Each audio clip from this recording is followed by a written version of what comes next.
कि हमारी वाली दीक्षा लेके तुम मरोगे ही नहीं कभी। अरे हम ना मरिब मरिब संसारा, और हमको मिला जिया बनहारा। मुझे वो अमृत मिल गया जिसको पी के मैं अमर हो गया। वो नकली अमृत नहीं जो पीकर भी मर रहे हैं लोग, वो अमृत नहीं चाहिए हमें। हमारा अमृत कहीं और है। नौ द्वार नहोदर फीके, रस अमृत दसवें चुईजे।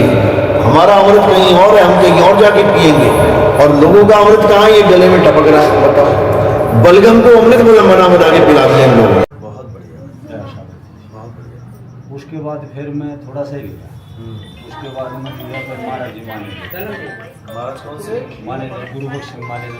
अच्छा, डेरा जगमाल वाली। जगमाल वाली, बहुत बढ़िया। अच्छा जी, उसके बाद फिर कुछ घरों में नीचे ऊपर चलती रहे करने के हिसाब से। फिर कुछ बीमारी सी आ गई।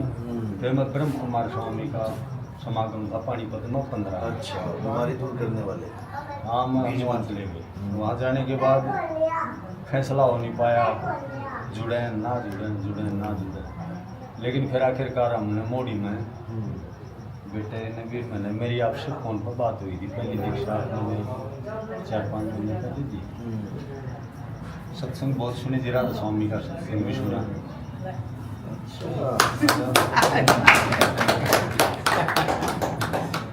बाबा जी ब्यास भी जाते रहे, सत्संग ब्यास में भी सुने, यहाँ भी सुनते रहे सेंटर पर। और इरीगेशन से रिटायरमेंट हुआ। रिटायरमेंट 8 साल हो गए। ये बेटा भी चला, इससे बड़े बेटे की किडनी खराब हो गई आपसे। अच्छा, इससे छोटा है वो इंजीनियरिंग हो गई।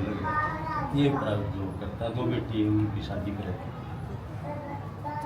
जी जैसे आपसे तो सच्चाई ही बात है। सत्संग आपके सुने, उन्होंने कुछ जगह बनाई। सत्संग तो बहुत सुने, जैसे मैं आपसे बता चुके हैं। गरीबदास जी महाराज की किताबें भी आती थी, बहुत बढ़िया। लेकिन आपके सत्संग सुनने के बाद जैसे आपने बताया ना भाई, आत्मा का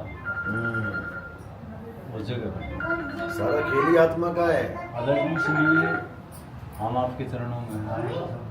और पहली दीक्षा आपने बताई थी, वो करते भी थे, लेकिन इतने तो गए नहीं। जैसे तो जस्ट बड़े बेटे की दोनों किडनी फेल है, 1.5 साल हो गया। मैंने एक दिन आपसे पहले एक ही बार बात हुई थी। अब जैसे वो मैंने तो बताया, सत्संग तो बहुत सुने, 3-4 गुरुओं शंका बताओ, क्या दिक्कत क्या है? शंका बताओ। सत्संग तो चलो हो गया, संख्या कुछ ज्ञान भी समझ में आ रहा है, अच्छी बात है। संख्या कुछ नहीं जी। संख्या सिर्फ वाह हुई कि जैसे मतलब आपके सत्संग में आता है ना भाई, आत्मा का, उसका भेद चाहिए ना। उसका भेद चाहिए।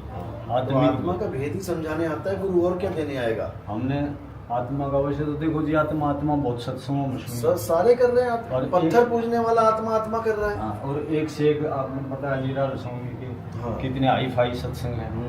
और गरीबदास जी की किताबों में बतेरे आते हैं। मैं भी बतेरे बोल देता हूँ। अब आपके सामने क्या बोलना, आपके सामने तो वो दिखाने की, सूर्य को दीपक दिखाने वाली बात। लेकिन अर्नी जब बैठते हैं आपस में बड़ी बातें हैं। अच्छा, अब हमें तो वो जैसे आपने आत्मा पर फोकस कराया ना, वो सुनने बिल्कुल। आप तो उस ज्ञान ही मिलता है, लेकिन पहले उसके लिए सुपात्र बनना पड़ता है। पहले देखता है गुरु कि इसको अभी देने के लायक है कि नहीं है, वो मैं परख करूँगा। अब आप, हाँ, वो मैं देखूँ, वो मेरा काम है, उसको आप मत करो। आप कुछ नहीं कर सकते उसमें। बस आप ये है कि आप सत्संग सुनो और आगे से आगे विवेक बढ़ाओ। जब मुझे लगेगा कि हाँ भाई अब बिल्कुल परफेक्ट है बंदा, समझने को तैयार है, तो आगे हो जाएगा। प्रथमे शिष्य होवन जो भाई, ताको पान देव तुम भाई। जब देखो तुम दृढ़ता ज्ञाना। ये कौन देखेगा? ये गुरु देखेगा। गुरु देखेगा कितना दृढ़ हो गया ये। जब देखो तुम दृढ़ता ज्ञाना, ताको कहो शब्द परवाना। उसको आत्मा का भेद बताओ। शब्द माही जब निश्चय आवे, जब सारी सूरत उसकी शब्द में आ जाएगी, ताको ज्ञान अगाध सुनावे। फिर उसको अगाध ज्ञान सुनाई देगा, जो बोलने लिखने पढ़ने में नहीं आता। अगाध ज्ञान है वो अखंड ज्ञान है। तब जाके परमात्मा और ये जीव एक हो जाते हैं, स्वरूप एक हो जाता है इन लोगों का। अभी नहीं हो सकता, अभी नहीं हो सकता। अभी तो खोज रहे हो, बंदे खोज दिल हर रोज। खोजने वाले को खोजी कहते हैं, खोजने वाले को खोजी कहते हैं। खोजी एक अवस्था है शुरुआती, और जब खोज पूरी हो जाती है, पूर्ण हो जाता है, तो फिर वो खोज ही नहीं रहता, फिर वो जिसको खोज रहा है वही हो जाता है। लाली देखण मैं गई, मैं ही हो गई लाल, फिर वो सोहम हो जाता है, जो तू सोहम। तो ये आगे की बात है, कोई बात नहीं। ज्ञान तो समझ में आ रहा है, कोई दिक्कत तो नहीं है ना? बिल्कुल एक ज्ञान है। तो बहुत बढ़िया समझ चलो, बहुत ज्ञान बढ़िया। समझ में आया तो किया। बहुत बढ़िया। रिक्वेस्ट है आपसे। और कोई राधा स्वामी का शिष्य है कोई? और रामपाल जी का शिष्य है कोई? पुराने थे पहले? रामपाल कितने साल से? हाँ वो बात रही। आगे जाओ। आगे 2012 में लिया था। आगे जाओ। 2012 में लिया था। हाँ। उनके बना से। अच्छा, अभी जो फोन पे बात हुई आपके साथ? हाँ। ओके। आगे जाओ, आगे। 14 में छोड़ दिया। 14 में छोड़ दिया था। हाँ अच्छा, कोई किसी को जुड़े तब? कहीं नहीं जुड़े ना उसके बाद? ना, उसके बाद नहीं जुड़ा। हाँ, पिताजी से भी बात कराई थी ना आपने? चाचा जी थे, चाचा जी थे। आए नहीं वो। हाँ, चलो अच्छी बात वो है। तो ले रहे हैं ना, बताया था हाँ। रात को बात हुई थी। इंद्रमणि साहब का। हाँ। कोई बात नहीं, मैंने समझाया था, जितना समझा सकता हूँ समझाया, लेकिन एक बार भी समझ में नहीं आता जी को। उसके लिए बहुत पापड़ बेलने पड़ते हैं भाई, बहुत विवेक लगाना पड़ता है। ऐसे आ जाए तो फिर काल का जाल ही क्या है, फिर कुछ भी नहीं। अगर ऐसे समझ में आ जाए तो काल का जाल क्या है, फिर कुछ भी नहीं, कोई भी काट देगा उसको, लेकिन नहीं काट सकते। जिस पर दया गुरु की होवे वही काट सकता है। चलो खैर, अच्छी बात है, करें शुरू। पॉसिबल ही नहीं है, सोते सोते कैसे नाम जपोगे? लेकिन यहाँ पर सोते भी काम चलता है। ध्यान, तुम्हारा ध्यान दुकान में है पूरा, तुम्हें ध्यान में दुकान के सपने आने लग जाएंगे। तुम्हारा ध्यान खेती बाड़ी में है, तुम्हें सोते सोते खेती बाड़ी याद आने लग जाएगी। 24 घंटे नाम चलता है। धुन में ध्यान, ध्यान में जाना, गुरुमुख अकथ कहानी। तो वहां पे अकथ कहानी चलेगी। वो कब चलेगी? 6 महीने बाद। 6 महीने बाद तुम्हें ध्यान विधि दे देंगे। उसके बाद तुम भजन करो, भक्ति करो, मालिक की कृपा हो गई तो अगली दीक्षा भी मिल जाएगी। तीसरी दीक्षा कहते हैं जिसे, उसको नाम विधेयी कहते हैं। ध्यान विदे और नाम विदेहा 2 लख पावे मिटे संदेहा। उसके बाद जन्म मरण का खेल खत्म, सारे संदेह खत्म हो गए कि मैं क्या हूं, कौन हूं, सब पता लग जाएगा। ये काया क्या है, मैं कौन हूं, दोनों अलग अलग कर दोगे। नीर क्षीर का निबिड़ा हो जाएगा, जड़ चेतन का निबिड़ा हो जाएगा। उसके बाद तुम्हें कोई माई का लाल नहीं जो तुम्हें गर्भ में डाल सके, मतलब ही नहीं बनता, क्योंकि अज्ञानता ही तुम्हें गर्भ में डालती है। समझे? अगर तुम सो ना, बताओ तुम्हें कौन सपना दिखा सकता है? कोई भी नहीं। तुम सो ना, मैं नहीं सोता, लाख कौन सा सपना है तेरा, दिखा, कहां से दिखाएगा? सो गए तो पक्का चले जाओगे सपने में। तो साहिब यही कह रहे हैं, मैं कहता हूं जागत रहियो और तू जाता है सोई रे। अब जैसे सोएगा नया सपना आ जाएगा, नई दुनिया बन जाएगी, नया जन्म हो जाएगा, नया संसार मिल जाएगा। मैं कहता हूं जागत रहियो, तू जाता है सोई रे, तेरा मेरा मनवा कैसे एक होई रे। यहां सोने और जागने का मतलब समझ लो क्या है। सोने का मतलब है कि अपने आप को आदमी समझना, औरत समझना, बच्चा समझना, बूढ़ा समझना, काया समझना। और जागने का मतलब क्या है? अपने आप को आत्मा जानना। जब तुम जाग गए, आत्मा हो गए, अब बताओ तुम्हारी मौत कब होगी? शरीर की मौत हो जाएगी 50, 60, 70, 100 साल में, तुम आत्मा ही हो गए। अब बताओ कब मरोगे? कब मरोगे? फिर तो मरना ही नहीं है, फिर तुम अमर हो गए। अरे अमर करूं सतलोक पठाऊं और ताते बंदी छोड़ कहाऊं। ये समझा रहे हैं वो कि हमारी वाली दीक्षा लेके तुम मरोगे ही नहीं कभी।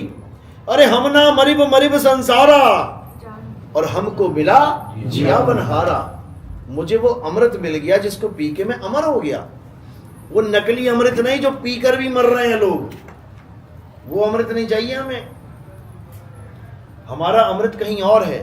9 द्वार नहोदर फीके, रस अमृत 10वें चुईजे। हमारा अमृत कहीं और है, हम कहीं और जाके पिएंगे। और लोगों का अमृत कहाँ? ये गले में टपक रहा है। बताओ, बलगम को अमृत बना बना के पिला दिया इन लोगों ने।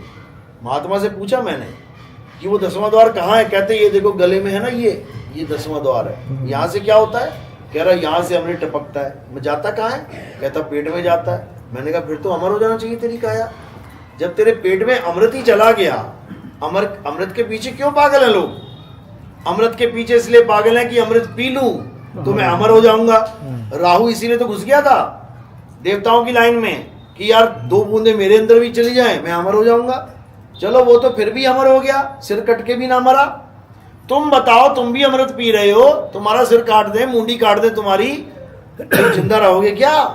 अरे तुम्हारा अमृत तो राक्षस वाले अमृत से भी लो क्वालिटी का है, जो तुम्हें एक पल जिंदा नहीं रख सकता। वो तो फिर भी आज कहते हैं कि गर्दन उसकी हमेशा अमर हो गई है अमृत पीने के बाद। तुम्हारी तो वो भी अमृत अमर ना हुई, क्या डुप्लीकेट ब्रांड लेके घूम रहे हो अमृत का? वही अमृत था। ये बलगम है, बलगम रूपी अमृत। बलगम पीते रहो और सोचते रहो कि मैंने अमृत पी लिया है। कफ होता है ये, कफ, दिमाग से कफ गिरता है। साइनस की प्रॉब्लम भी इसी से होती है। तो अब इन चक्रों में नहीं पड़ना है। अमृत कहते हैं आत्मा को। अमृत साहिब का नाम, यानी आत्मा ही अमृत है। अमृत का मतलब होता है अमृत। मृत यानी मुर्दा, आगे आ लगा दिया, जो कभी ना मरे। वो क्या है? अमर है, आत्मा है। वो रस नहीं है कि टपक रहा है। अमृत टपकने की चीज नहीं है। अमृत अचल है, अचल आत्मा। वो आता जाता नहीं है, वो टपकता नहीं है। आवे न जावे, जन्मे नहीं मरे। सो निज पीव हमारा हो। वो हमारा पीव अमर आत्मा ही है, जीव आत्मा नहीं। जीव तो बने ही बैठे हैं। अमर आत्मा, परम आत्मा, श्रेष्ठ आत्मा, उसको बोला गया है। चलो बोलिए परमपिता परमात्मा की जय। तो ये पांचों नाम